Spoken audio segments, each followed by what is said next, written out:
Good evening. Thank you for coming tonight. I'm going to tell you a story that comes from another time and place, Germany, 200 years ago. The Brothers Grimm collected folk tales in order to preserve their cultural heritage. Many of these folk tales were a little scary. The story I'm going to tell you tonight, the story of Hansel and Gretel, is downright horrifying.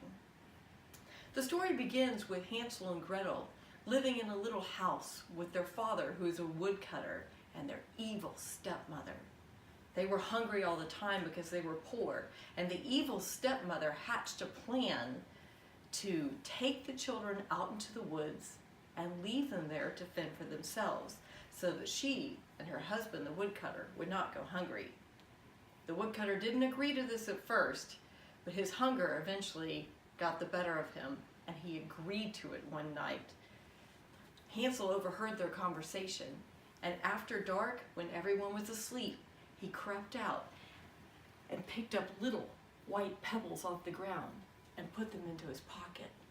The next morning, when the parents took the children out into the woods, Hansel dropped pebbles along the way, creating a trail. Once the parents left them in the woods, Hansel was able to follow his pebbles all the way back home. The next day, the parents were furious that the children had returned, especially the evil stepmother, and they took him out into the woods again.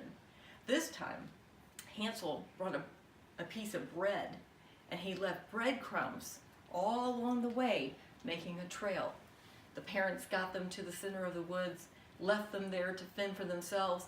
Hansel and Gretel looked all around for the breadcrumb trail, and it was gone because a bird had eaten it. So the children were left in the woods, hungry and scared.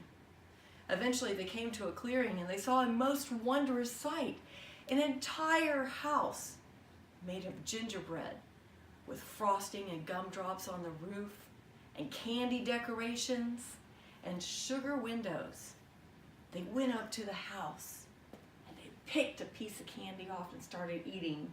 And just when they did, a wicked, disgusting, blind old witch came outside and said, "Come in, children, come in. I'll feed you and give you a nice warm bed." The children thought, "Sounds pretty good to me," and they went inside the witch's house. The next morning, the wicked witch imprisoned Hansel in a cage and tried to fatten him up so she could eat him. She made Gretel a slave. Every day she checked through the cage with her fingers, because she cannot see, to see if Hansel has gotten fatter. And every day he fooled the blind old witch with a bone. And she thought, "Boy, he's so skinny." Eventually she decided, "I'm hungry."